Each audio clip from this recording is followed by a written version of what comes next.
onde eu denuncio que o STF tinha conhecimento da prova de conceito da Rhodes and Schwartz e que mostrava a geolocalização de 3 lugares que tinham maletas de escutas telefônicas. Um dos lugares era a Embaixada da Coreia do Norte, que por sinal é perto da casa do Barroso, ali no Lago Sul. Quem conhece Brasília sabe como é. A segunda maleta de escuta telefônica, ela ficava móvel, mas ela tinha um local fixo, que era a Embaixada da China. E a terceira, que seria mais ou menos ali próximo, ou na casa do Cacai. Eu fiz essa denúncia e logo depois disso, então, Alexandre de Moraes decretou a minha prisão. O ódio do Alexandre de Moraes reside num único fator. Ele queria pegar muita gente e pegou muitos. Só que ele achou que eu seria burro o suficiente para ficar debaixo da asa dele e ser pego. Isso não aconteceu e nem vai acontecer. Ele vai continuar chupando o dedo e eu vou continuar protegido pela Constituição americana, já que a Constituição brasileira já foi rasgada. Alexandre de Moraes e Maduro só diferem porque Maduro tem bigode e cabelo, porque as atitudes do Maduro não diferem do Alexandre de Moraes. Maduro é que usa capanga para sequestrar pessoas. Maduro é que fecha meios de comunicação. Maduro é quem censura redes sociais. E as pessoas estão começando a entender, alguns da imprensa.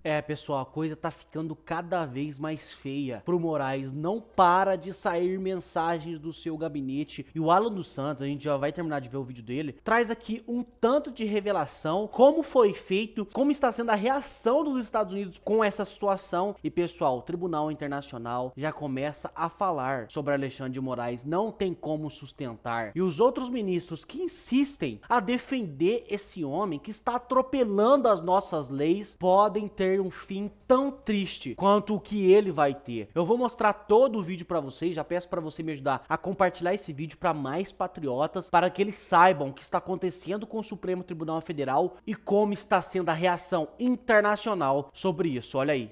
É que o Terça Livre sofreu a primeira busca e apreensão quando nós decidimos colocar a bandeira de Taiwan na tela que nós tínhamos no nosso pequeno estúdio em Brasília. A gente tinha um pequeno estúdio, depois a gente conseguiu um estúdio maior, mas a primeira busca e apreensão foi logo depois que nós colocamos a imagem de Taiwan.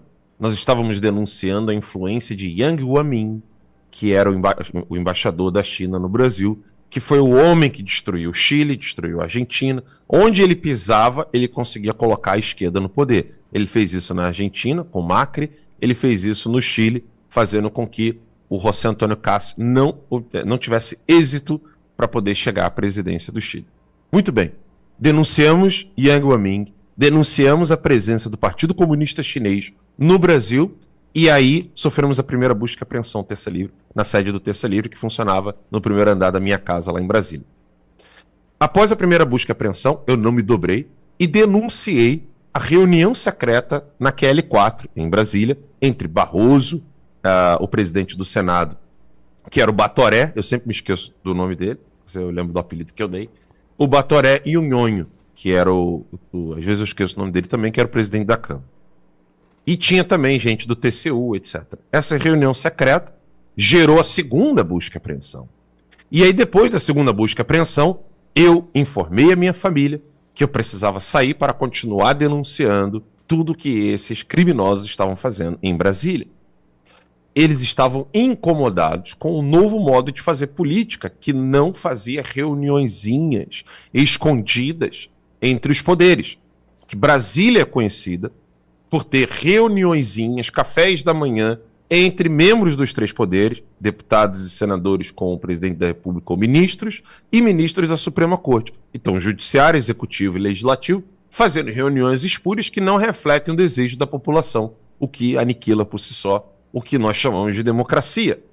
Eu denunciei isso em primeira mão, mostrando provas claríssimas do que realmente estava acontecendo. Então eu saio do Brasil e denuncio que o STF, por causa dessas minhas denúncias, certamente ficou pensando que alguém teria algum tipo de maletas de escutas telefônicas em Brasília. O STF, ao fazer isso, então, escolhe uma empresa alemã, a Rhodes and Schwartz, para fazer uma varredura em Brasília e descobrir se há algum tipo de tecnologia ou maletas de escutas telefônicas em Brasília. Essa empresa, na sua prova de conceito, acabou mostrando um relatório para o STF, a pedido do STF, com o selo timbrado do STF, e eu comprovei isso na matéria da Record, que foi ao Jornal da Record, no horário nobre do Jornal da Record, que é o Jornal da Record à noite, em todo o território nacional, em TV aberta, onde eu denuncio que o STF tinha conhecimento da prova de conceito da Rhodes and Schwartz e que mostrava a geolocalização de 3 lugares que tinham maletas de escutas telefônicas.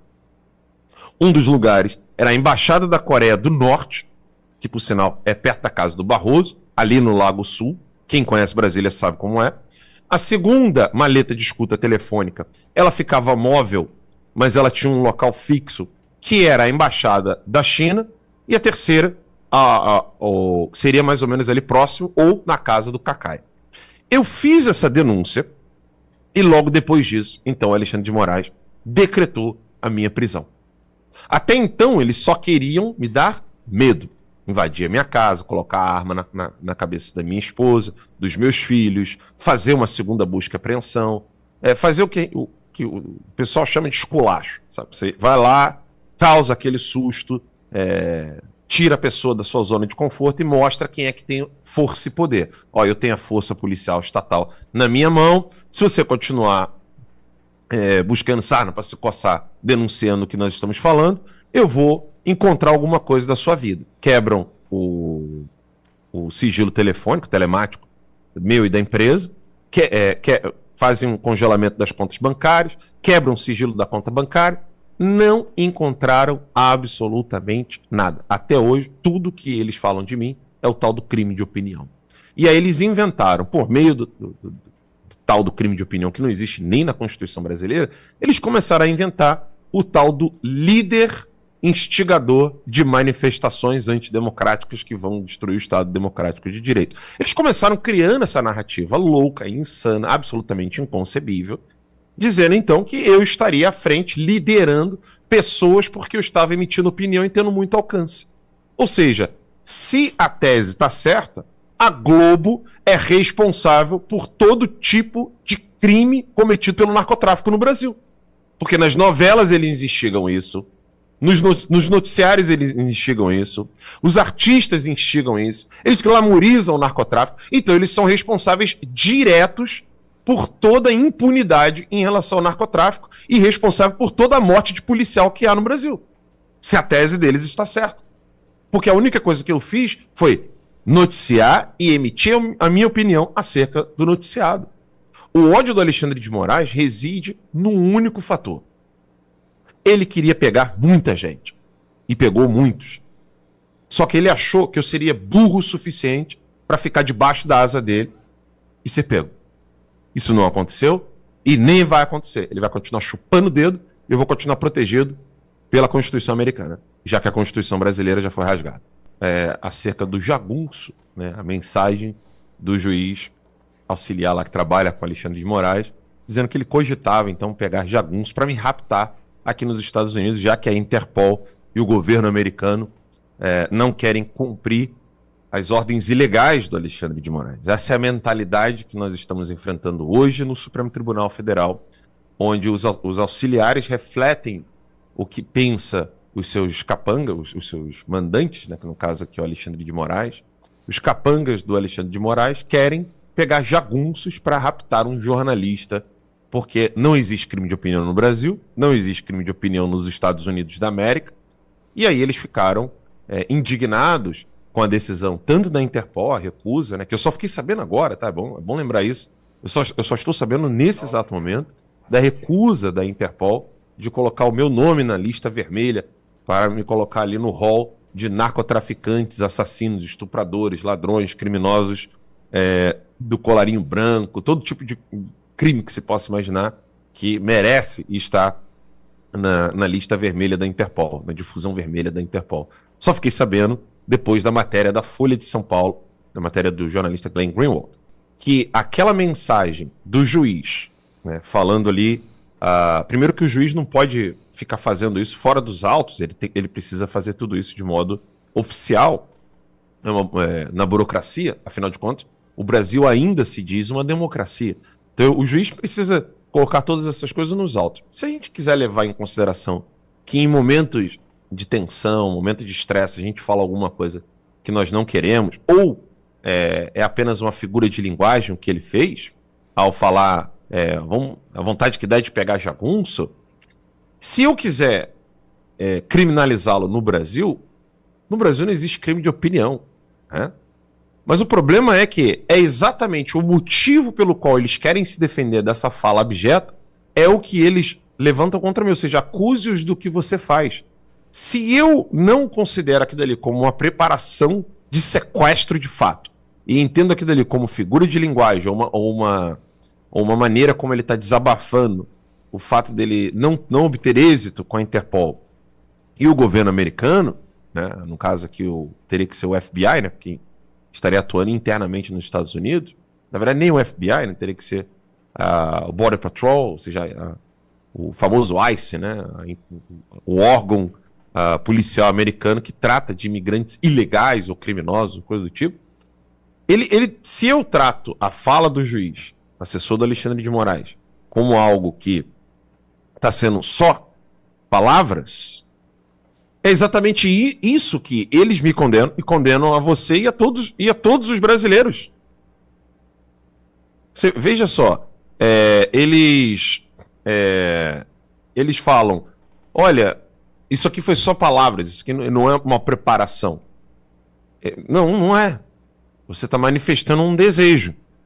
Que desejo? O desejo de sequestrar um jornalista. Ah, mas eu não quero levar isso a cabo.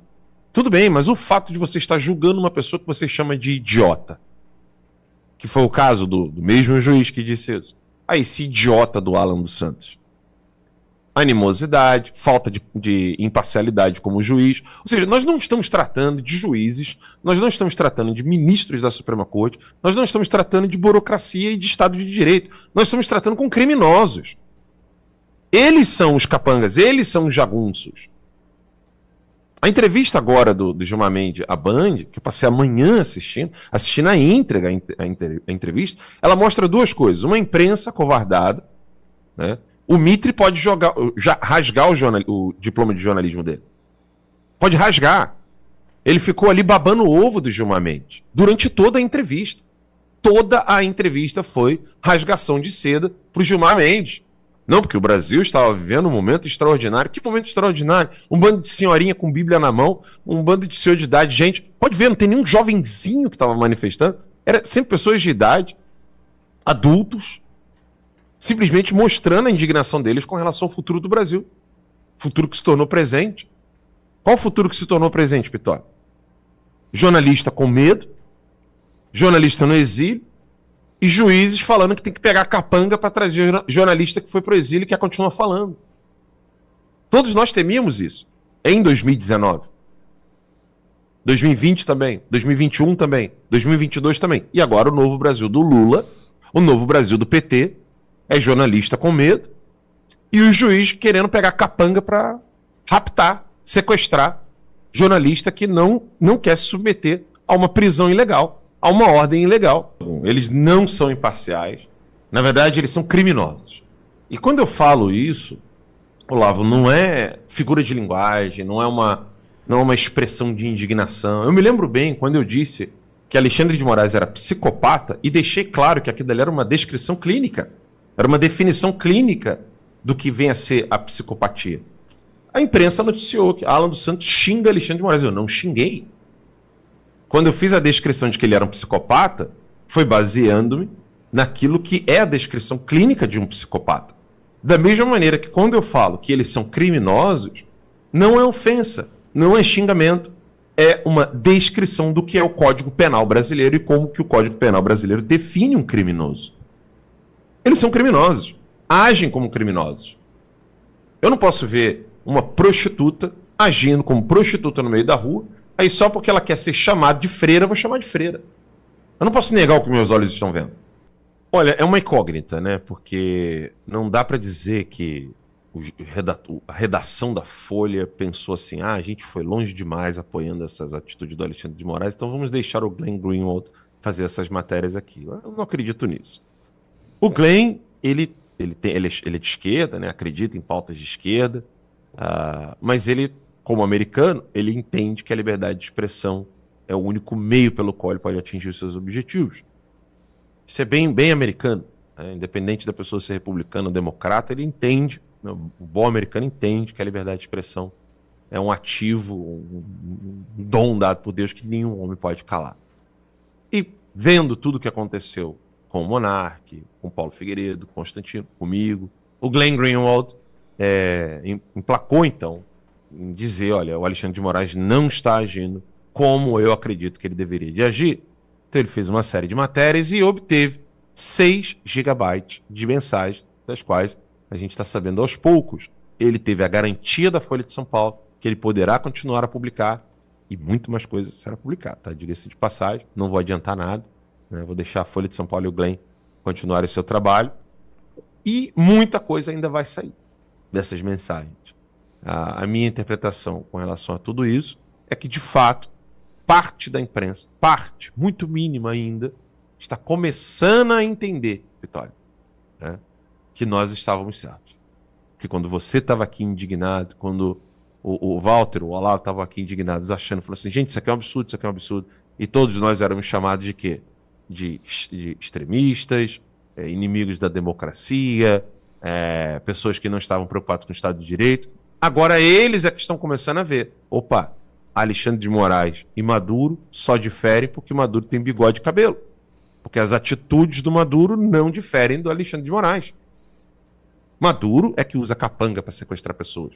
Maduro é que fecha meios de comunicação. Maduro é quem censura redes sociais. E as pessoas estão começando a entender. Alguns da imprensa, Bela Megali, Eliane Castanhede, é raro, né? Tirando o pessoal da Revista Oeste, do Fio Diário, aqui da Hora e Verde, são raros os jornais que estão tendo uma clareza em relação às atitudes do STF.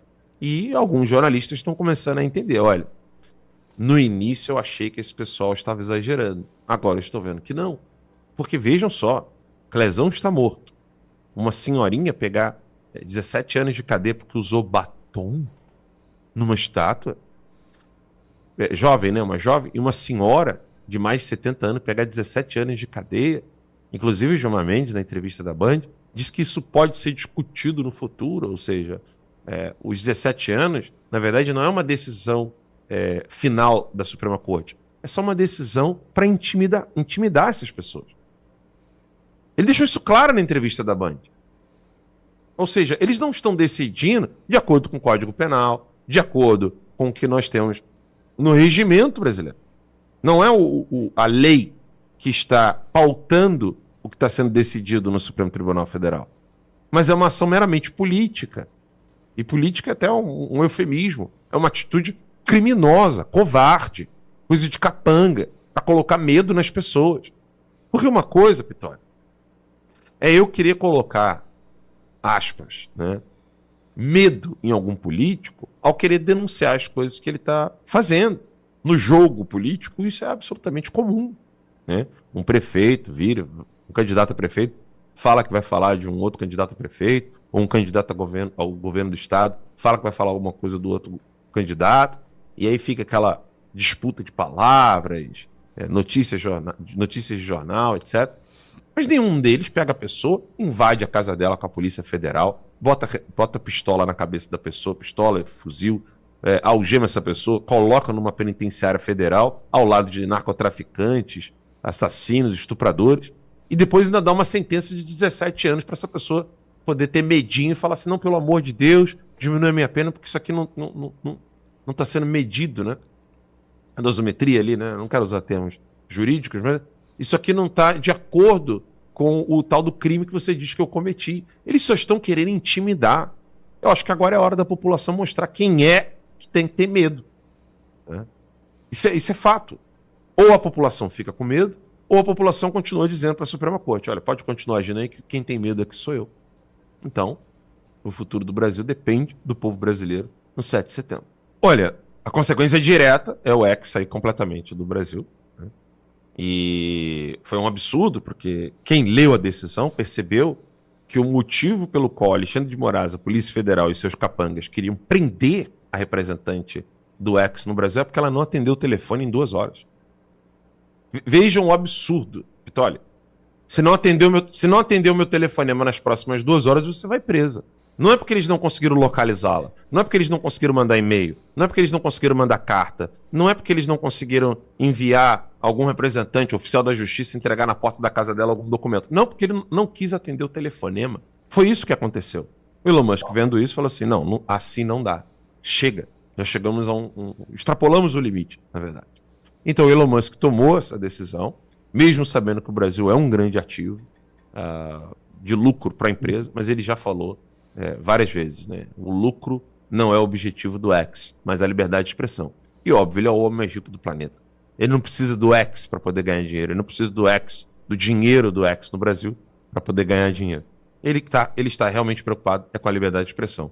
O futuro imediato é as pessoas no Brasil começarem a aderir ao VPN, não achar que isso aí vai ser uma coisa que daqui a pouco passa, que vai mudar, eu vou continuar tendo acesso às redes sociais. O futuro é sombrio.